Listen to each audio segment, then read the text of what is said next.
My name is Eleanor Whitaker, and I am 76 years old. What I'm about to share has lived in my memory like a song that never stops echoing, sometimes soft, sometimes loud, but always there. The words that started it were simple, printed on a stiff piece of paper in a cold typewriter font. They read, "Remove her if she knows the truth." Those 7 words slid into my lap one summer afternoon in 1974, and for a long moment, I thought I'd forgotten how to breathe. I was bent over the driver's seat of my husband's Chevy Bel Air, pulling gum wrappers and pennies from the seams, when my wedding ring snagged on a loose thread. Out popped a brown envelope, light but not empty. Inside was the note, along with a matchbook with a number scrawled inside a storage key tag and a torn corner of a photograph. My hands trembled as though the steering column itself had threatened me. I pressed the paper flat against my knee, reading the line over and over until the words began to blur. Remove her, if she knows the truth. Remove. Remove. I was the her, wasn't I? Who else could it be? My throat tightened and I glanced toward the kitchen window, half expecting to see Tom's face there watching. But the window was still curtain unmoved, the house indifferent. Only the sound of a neighbor's lawnmower in the distance reminded me that life outside continued. I slid the envelope back under the seat, tucked it precisely where it had been, and straightened the seam with shaking fingers. Then I smoothed my skirt, shut the car door, and walked into the house as if nothing had shifted. But everything had. My life had divided into a before and the after had just begun. That night, I served roast beef with carrots and potatoes, the same as always. The children, Caleb and Ruth, chattered about school projects and scraped their plates. Tom ate in silence, his fork tapping porcelain like a metronome. I studied his face, in the lamplight, clean-shaven, tie-loosened expression unreadable. Could this man, my husband, be tied to a note that spoke so coldly of erasing someone's life? And yet, hadn't I already noticed the small oddities, the Thursday errands, the matchbooks from bars on the wrong side of town, the way his eyes slid off mine when I asked about the long hours? After dinner, when Tom stepped onto the porch with his glass of whiskey, I washed the dishes in water too hot, scalding my fingers just to feel alive. I knew then what I could not do. I could not confront him, not with only one note, one scrap of dread. Men like Tom, men, respected men called steady, knew how to turn suspicion into foolishness, how to make a wife doubt her own sanity. No, confronting him would not give me answers. It would give him warning, and a warned man is a dangerous man. Instead, I folded the children into bed, kissed their foreheads, and returned to the kitchen table. I placed a pad of lined paper in front of me, the same kind I used for grocery lists, and began to write down everything, the note's exact words, the number on the matchbook, the shape of the key tag, even the angle of the torn photograph. I wrote it all in careful, even script, as though documenting would give me control. It didn't, not yet. But it was a beginning. You see, my dears, sometimes survival isn't loud. Sometimes it starts in the quiet, with a woman pressing pen to paper, whispering to herself, "I will not disappear. Not like this." I didn't know then what path those 7 words would push me down, only that I would take it step by step. And I knew this much: I was not ready to die, and I was not ready to let the truth die with me. So I smiled at Tom when he came back inside, set his empty glass in the sink, and climbed into bed beside him. My heart beat so loud I thought it would rattle the headboard. But I kept still, because that was my first act of defiance, pretending calm while quietly preparing for war. Riverside, Ohio, 1974. Our town wasn't much more than a bend in the river, a grid of streets lined with maple trees, and a handful of brick buildings that all smelled faintly of library dust and yesterday's bread. If you drove too fast, you'd miss the whole thing before your tires got warm. But to me, it was home 2 blocks from the county library, 3 from Midge's diner, and just far enough from the railroad tracks to let the trains sound like lullabies instead of thunder. I often think about how ordinary it all looked in those days. Our house was a simple two-story with peeling white paint and shutters Tom promised to fix someday. A tire swing hung from the maple tree out front, where Caleb, our 10-year-old, launched himself higher than my heart could bear. Ruth, only 7, preferred the porch sprawled with crayons, her tongue peeking out in concentration as she painted the world in colors I never thought to use. She had a way of drawing people with eyes too big, as if she already knew how much weight they carried. My days had a rhythm as predictable as the hymn lineup at church. Breakfast came first: oatmeal for the children, eggs fried just so for Tom. Then the morning rush with shoelaces tied in knots and school bags slung over shoulders. By mid-morning, I was down at the diner helping Midge serve coffee to truckers who measured life in miles. Afternoons were filled with vacuuming, folding laundry, and sometimes stealing an hour to quilt with the ladies on Elm Street. By 4, a roast was in the oven. By 6, the table was set. And on Wednesdays and Sundays, I pulled on my choir robe pressed just enough to look respectable under the church's yellowed lights. It was a tidy existence, or at least it looked tidy from the outside. Tom's life looked tidy too. He was a loan officer at River County Savings and Trust, and folks admired him for his calm way with numbers. At church potlucks, old Mr. Benson would slap him on the back and say, "That Tom Whitaker, now there's a man you can trust with your savings." Women in the pews whispered about how neatly he kept his hair, how steady he seemed compared to men who stumbled home smelling of Miller Lite and regret. To them, Tom was respectable. To me, he was a man carved from stone, dependable, yes, but with edges sharp enough to cut.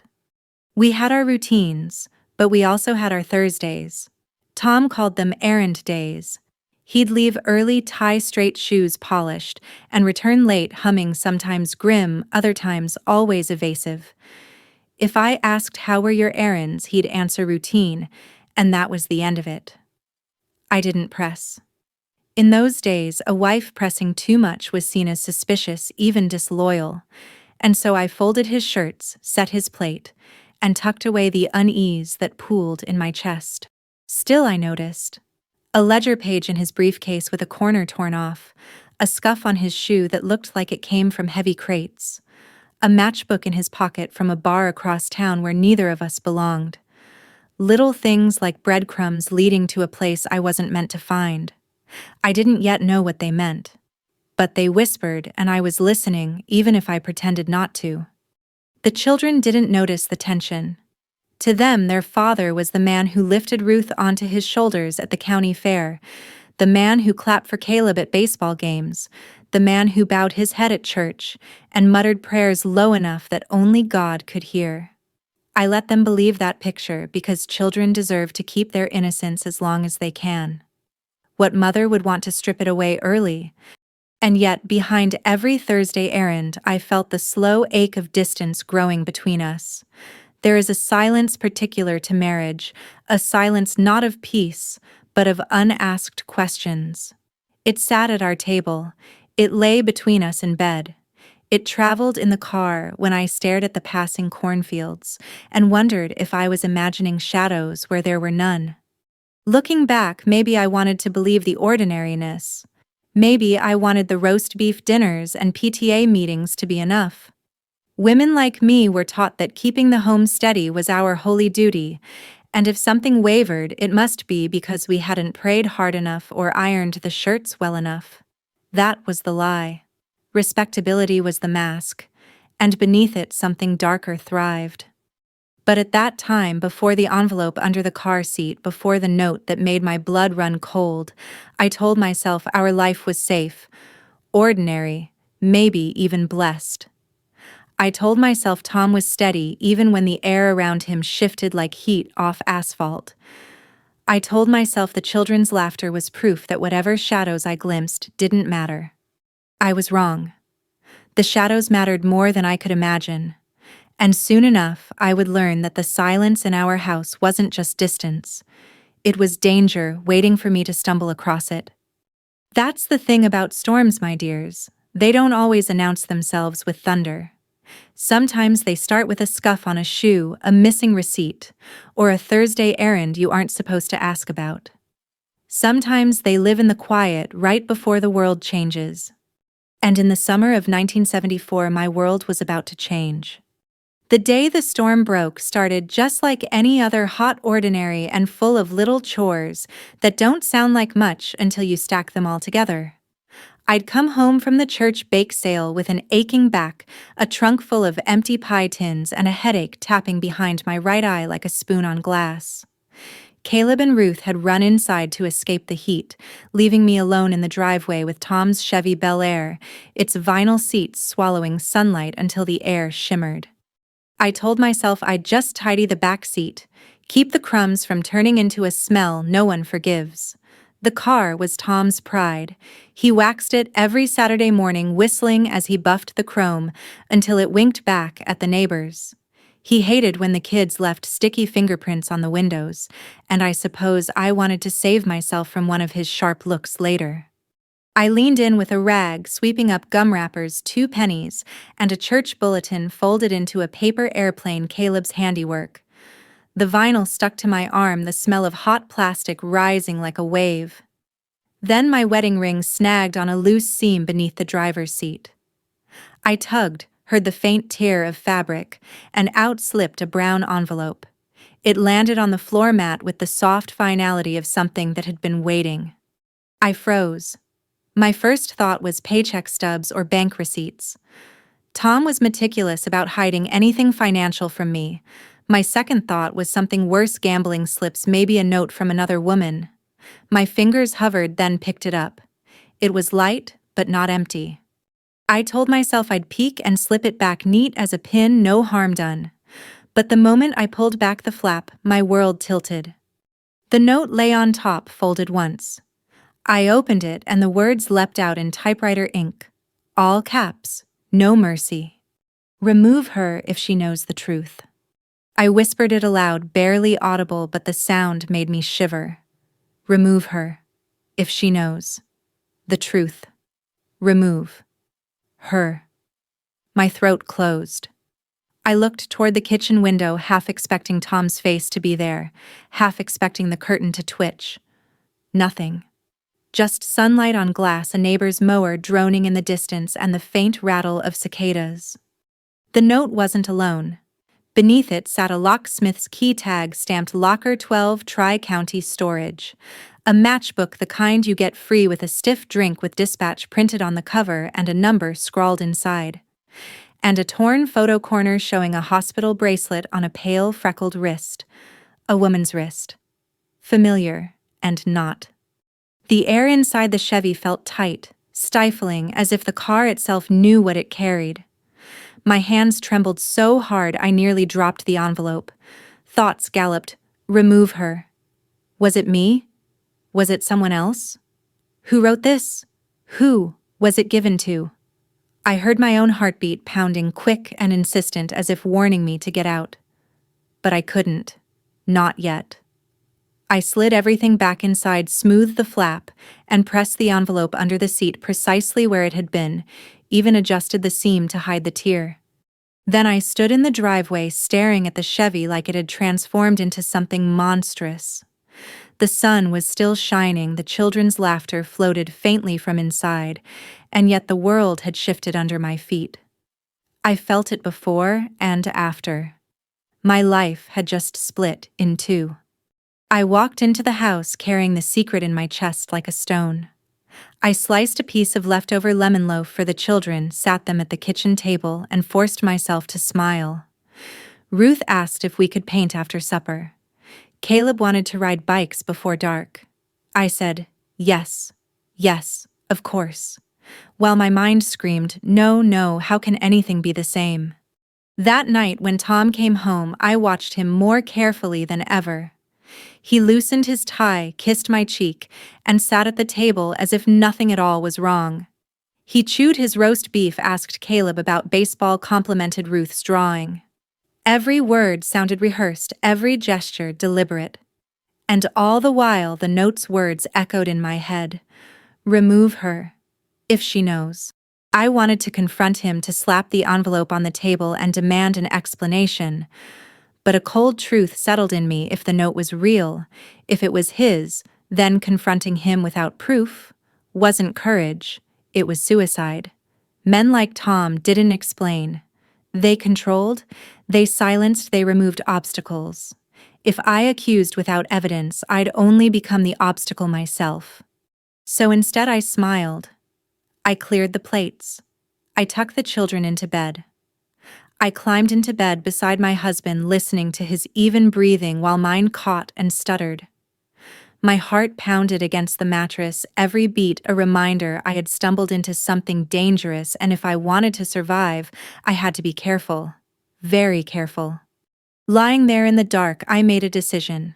I wouldn't confront. I would observe. I would gather. I would know more before I spoke a word. The note had fallen into my hands by accident, but what I did with it, that would not be an accident. That would be my choice. That was the night I stopped being only a wife and mother. That was the night I became something else, a woman with a secret, a woman with a plan not yet formed, but already alive, beating alongside her own heart. I didn't sleep much after finding the note. I lay in bed beside Tom, listening to his steady breathing, the tick of the alarm clock on the dresser, and the occasional car passing on the road outside. My thoughts twisted like a storm in a jar. Every time I closed my eyes, I saw the words again. Remove her if she knows the truth. The letters stamped themselves against the inside of my eyelids, each one a threat, each one a warning. By morning, I had resolved on one thing: I couldn't let Tom know I had seen the note. Not yet. I needed proof, something solid, something that couldn't be explained away with his cool logic and steady voice. Tom had always been good at turning suspicion back on me, making me feel small for asking questions. I wasn't going to give him the chance this time. After breakfast, I packed the children off to school with their lunches, peanut butter sandwiches for Caleb, ham and cheese for Ruth, and stood at the kitchen sink staring down at the soapy water. My reflection shimmered in the suds, pale and drawn, but underneath the fear, I felt something else resolve. Whatever this was, I was going to uncover it. Quietly, carefully, but I would. That afternoon, I walked to the church under the pretense of helping with choir robes. In truth, I went for the mimeograph machine in the office. The purple ink stained my fingers as I copied the note, careful to keep the original untouched. The machine hummed like an accomplice, spitting out the duplicate. I folded it neatly and slipped it into my hymnal between Rock of Ages and Be Still My Soul. My hands shook, but my heart beat steadier with every step. Now I had evidence. Now the words weren't only in my memory. The next step was the matchbook. That evening, after Tom left for one of his Thursday errands, I walked down to the payphone by the hardware store.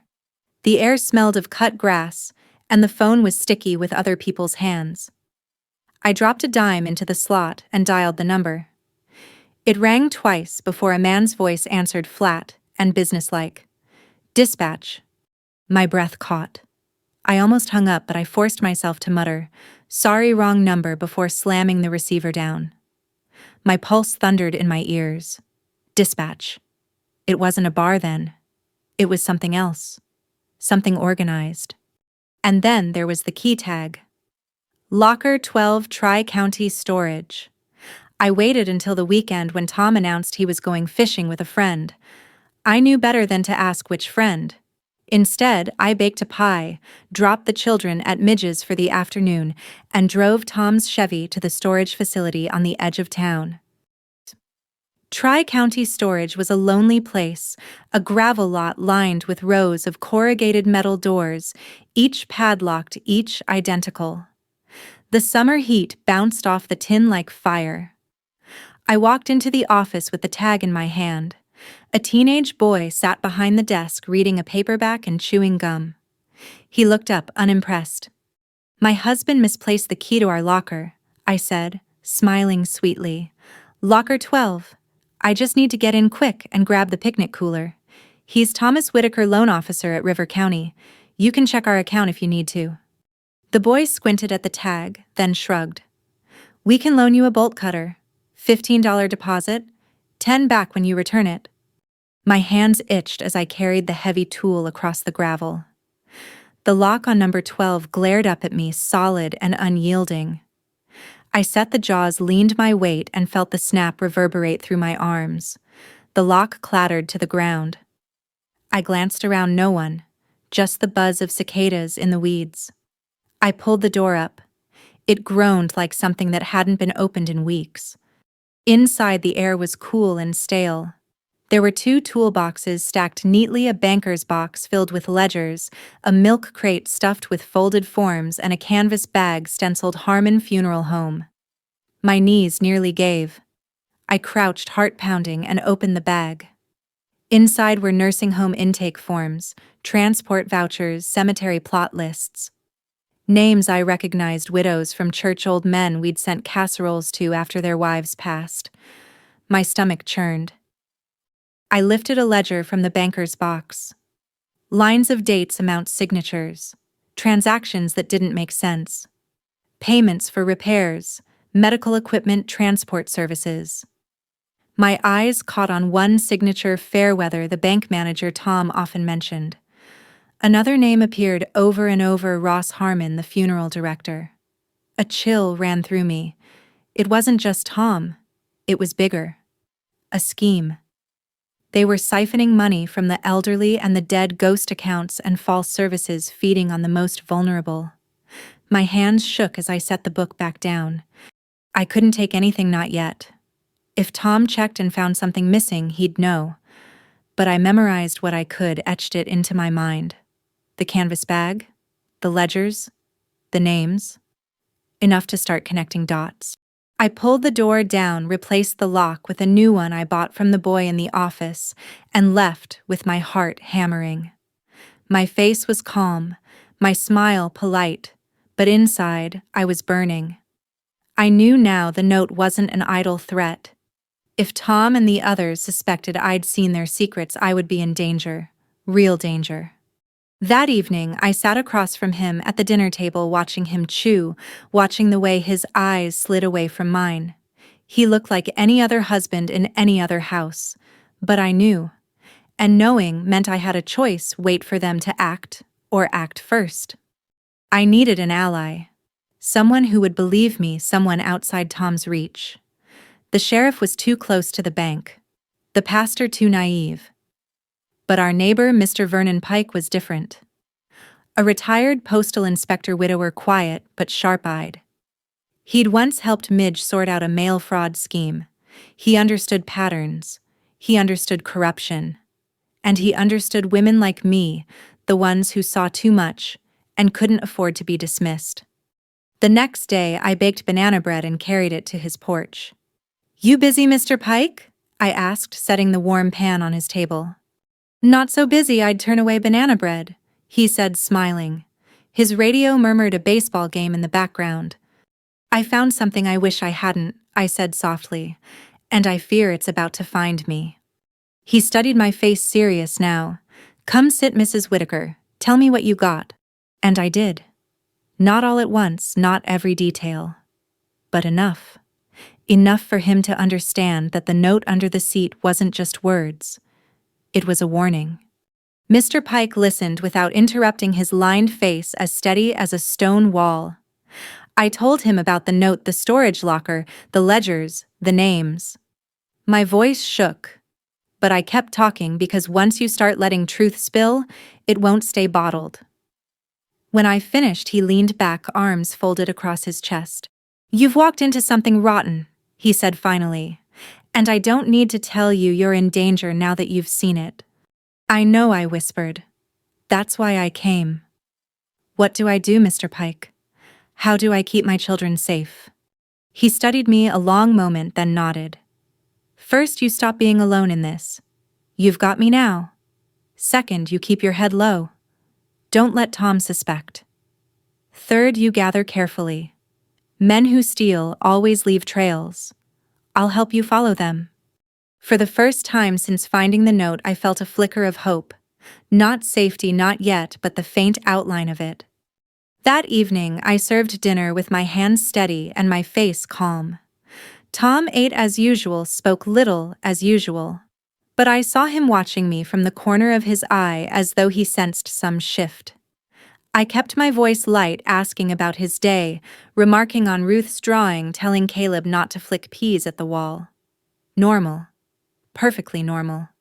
After the children went to bed, Tom poured himself a second whiskey and leaned in the kitchen doorway, glass dangling from his fingers. "You've been quiet lately," he said, tone casual but his eyes sharp. "Just tired," I replied, folding a dish towel. "The bake sale wore me out." He nodded, but his gaze lingered. I forced myself to meet it, steady, unblinking. Eventually he looked away, but the unease remained coiled tight in my chest. Over the next week, Pike and I worked in secret. He borrowed one of the ledgers from the locker just for a night, carefully replacing it the next morning so Tom wouldn't notice.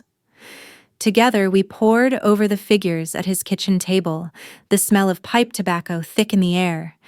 "It's a laundering scheme," Pike said, tapping the page. "Money siphoned from estates funneled through Harmon's funeral home, covered with false repairs. Your husband and Fairweather keep the books balanced on paper, but the real balance is in their pockets." I felt sick. These were men we sat beside in pews, men who bowed their heads at grace, and all the while they were feasting on the dead. "What about the note?" I asked. "Who wrote it? Who was it meant for?" Pike frowned. "Could have been Fairweather. Could have been Harmon. Could have been Tom himself. Hard to know without the typewriter. But whoever wrote it, the meaning's clear. They'll silence anyone who threatens to expose them." The words chilled me, but they also lit a fire. I wouldn't be silent. Not now. One night, after the children were asleep, Tom slid into bed beside me. His hand brushed my arm, a gesture that used to comfort me but now made my skin crawl. "Eleanor," he murmured, "you know, I work hard for this family, don't you?" "Yes," I whispered, staring at the ceiling. "You trust me?" The question cut through the dark like a knife. I forced a steady breath. "Of course." He kissed my temple, rolled over, and within minutes was snoring softly. But I lay rigid, heart pounding. Why had he asked? Did he suspect? Did he know I'd seen the note, the locker? Was he testing me? The next day, Mrs. Patterson from church caught my arm in the grocery aisle. "Eleanor, dear, you look worn thin. Everything all right at home?" Her eyes searched mine, kind but probing. I opened my mouth to lie, to smile, to say yes, of course. But the truth pushed against my teeth. I swallowed it down. "Just busy," I said. "Too many casseroles, not enough time." She patted my hand, satisfied, and moved on. But her words lingered. Worn thin. That was exactly how I felt. Thin enough that one more secret might split me. The confrontation didn't come as a single explosion. It came in small cracks that spread until the whole foundation trembled. At supper one evening, Caleb asked Tom, "Daddy, why did you go to the funeral home on Saturday? I saw your car there when I biked past." The room froze. Tom's fork hovered in the air. I kept my face neutral, but my heart slammed. "I had business with Mr. Harmon," Tom said smoothly. "Nothing you need to worry about, son." But his eyes flicked to me, sharp as a blade. He knew I'd caught the slip. He knew I'd wonder. And I did. Oh, I did. That night, after the children were asleep, Tom stood at the window staring out at the dark yard. "You've been snooping," he said, without turning around. My blood went cold. "What do you mean?" He faced me then, expression unreadable. "I know when things aren't where I left them. Papers, receipts, my car." His voice was calm, too calm. "You should be careful, Eleanor. Curiosity can be dangerous." My mouth went dry. "I'm your wife," I said. "I'm not snooping. I'm trying to keep our family steady." He studied me a moment longer, then smiled, though it never reached his eyes. "Good.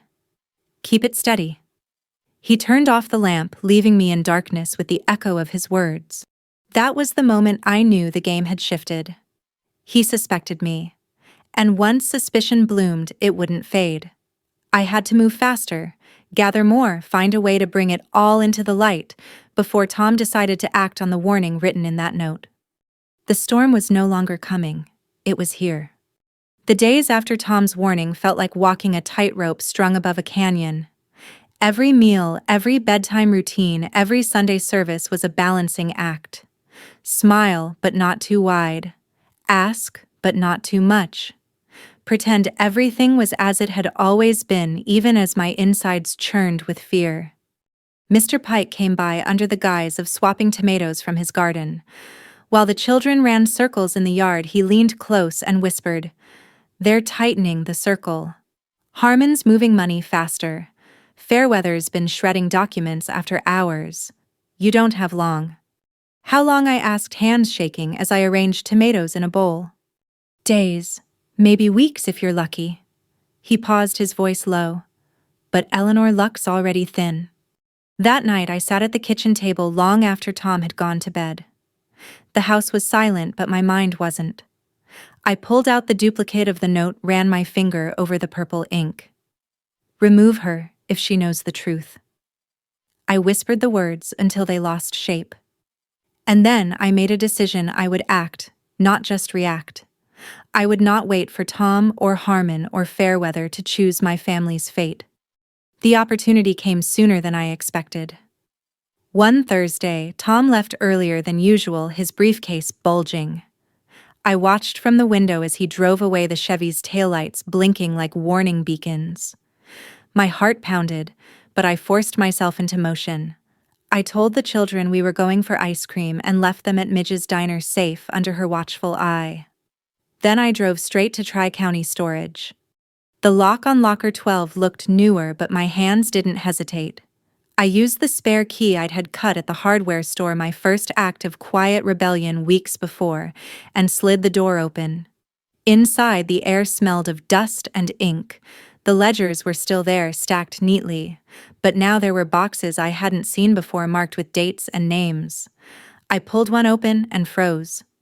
Inside were envelopes, each with a name scrawled across it. Widow Thompson, Mr. Carver, Mrs. Davis, people from church, people whose funerals we'd attended. Each envelope held checks, copies of wills, sometimes even cash. I covered my mouth to stifle a cry. They weren't just skimming accounts. They were robbing the dead, bleeding families who trusted them. I grabbed a handful of documents, enough to prove the scheme, but not enough to be noticed missing. My fingers shook as I stuffed them into my purse. The metal door rattled when I closed it, the sound echoing too loud in the empty lot. I drove away, heart pounding so hard I could taste iron in my mouth. Back at Pike's kitchen, we spread the papers on the table under the dim bulb. He whistled low. "This is it. This is enough. With these, the feds will move." I nodded, tears stinging my eyes. "Then we go to them." But Pike shook his head. "Not yet. Timing is everything. We need them here in the act so they can't wriggle out. Tomorrow I'll make the call. You keep steady until then." I went home that night carrying more than documents. I carried a flicker of power, the knowledge that I wasn't just a pawn anymore. But power is a dangerous thing. It shows in your face if you're not careful. Tom noticed. At supper, Ruth spilled her milk. I laughed, a real unguarded laugh I hadn't felt in weeks. Tom's eyes snapped to me, sharp and suspicious. "What's so funny?" he asked. "Just children being children," I said lightly, wiping the table. But he didn't look away. He watched me like a hunter watches a deer, sensing the shift in the wind. That night, he didn't kiss my temple. He lay stiff beside me, awake long past midnight, and I knew he felt it. The balance had changed. The next morning, I found my purse moved just slightly, as if someone had opened it and set it back. My stomach dropped. Had he seen the papers? Had he read enough to know what I knew? I tucked the evidence into a flour tin on the top pantry shelf, praying he wouldn't think to look there. My hands shook so badly I spilled half the sugar on the counter. When Pike called that afternoon, his voice was urgent. "They're moving money today. Feds are ready. Stay close to Midge's. I'll come for you when it's safe. But safety is a word that doesn't always keep its promise. Because Tom came home early.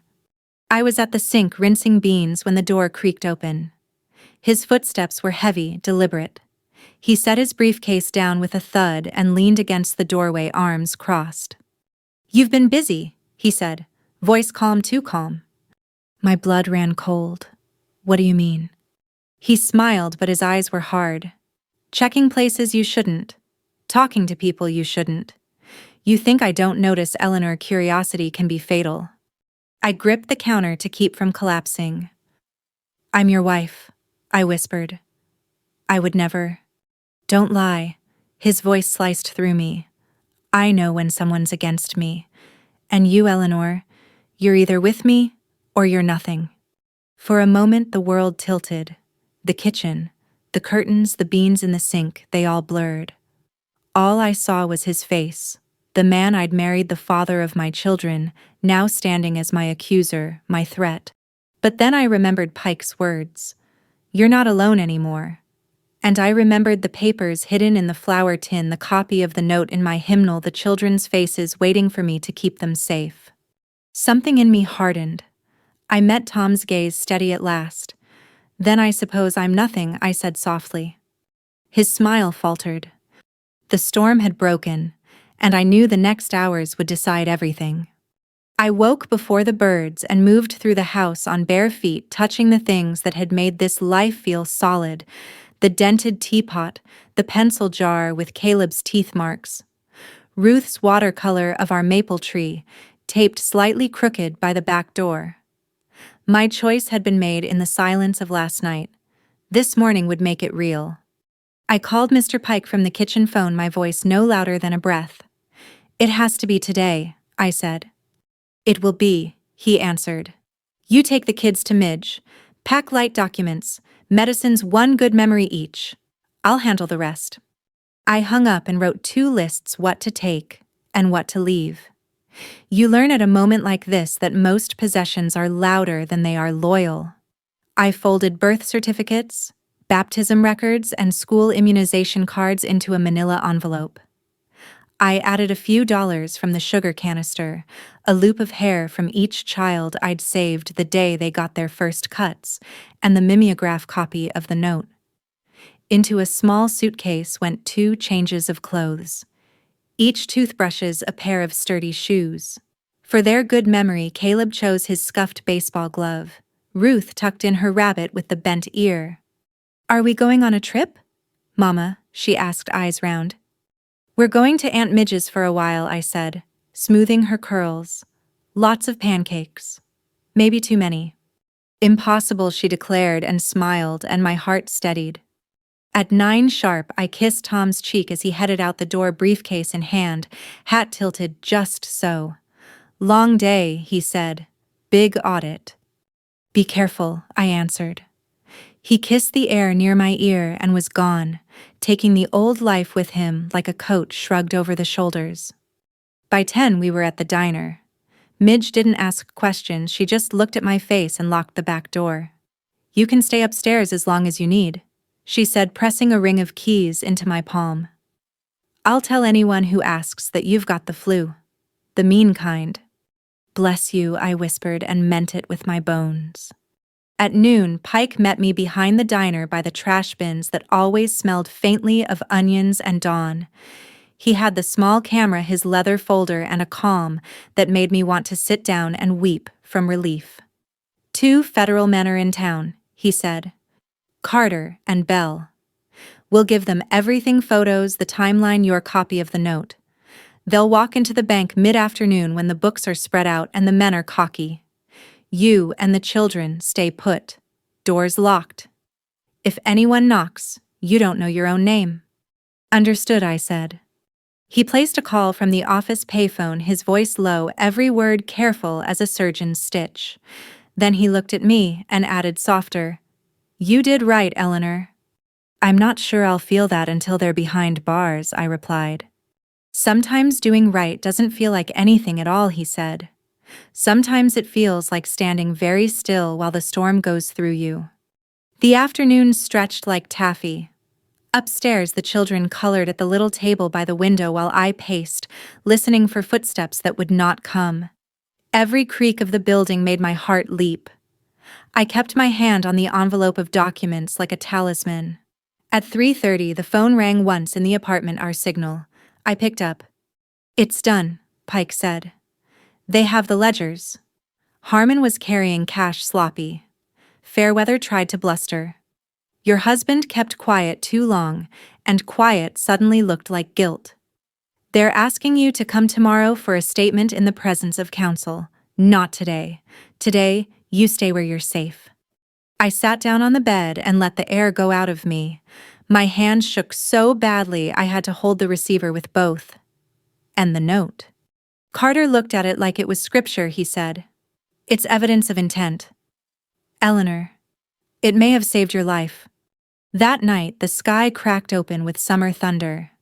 I lay between the children on the narrow bed listening to the rain fret the roof. Downstairs, Midge clattered pans with deliberate cheer-frying eggs for anyone who wandered in. I pictured Tom in a holding cell at the county building, sitting on a metal bench under hard light, the briefcase finally empty of his excuses. I felt many things: grief for the man I thought he was, fear for what would come, and a quiet gratitude that I couldn't name without crying. Morning brought men in rumpled suits and coffee breath questions asked 3 times in 3 ways, a stenographer's keys clicking like a chorus of crickets. I told the truth, clean. I told it gently where the children were concerned, and firmly where the money was concerned. When they asked how I found the note, I said by accident, and watched them understand what a holy word that can be. Tom pleaded to lesser charges when the weight of paper and pictures pressed down. Fairweather went down hard, pride cracking louder than the gavel. Harmon snarled at cameras and spoke about misunderstandings so long they sounded like lullabies for the guilty.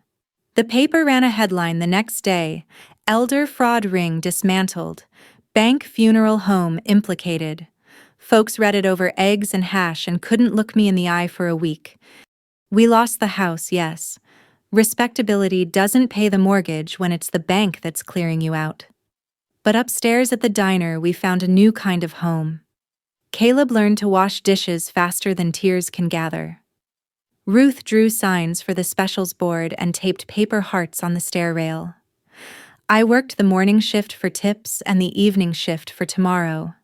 Lena, the funeral home receptionist who'd testified with a shaking voice and a steel spine, found her way to our door with a suitcase and the softest pleas I'd ever heard. We hired her, then we loved her, and that solved 2 problems in one. Years have a way of turning sharp things smooth. The children grew. Caleb became an EMT, the kind who squeezes a stranger's hand in the back of an ambulance and means it. Ruth became a social worker who sits at kitchen tables with mothers whose eyes look like mine did and tells them they are not crazy, they are not alone. Lena married a good man with a truck that rattled kindly and started every time. Mr. Pike passed with his ledger put away and a Mets game murmuring on the radio. We put a tiny brass plaque by the register in memory of a neighbor who answered when decent was called for. Tom asked to see the children when he got out. I didn't stand in the way. They made their own choices because that's what you get when you raise them on honesty and hash browns. I met him once in the diner on a slow Tuesday's sunlight, painting the booth in old gold.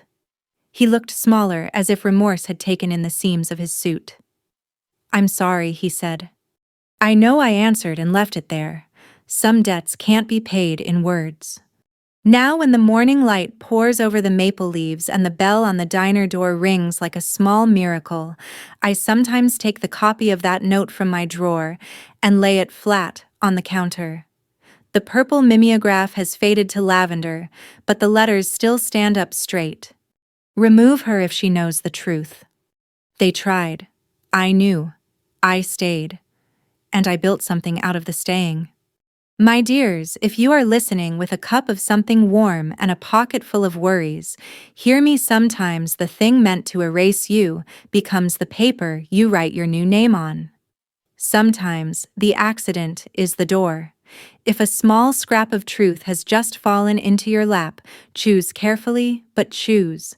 Tell someone decent. Make a copy. Keep your children close. And remember, quiet courage is still courage.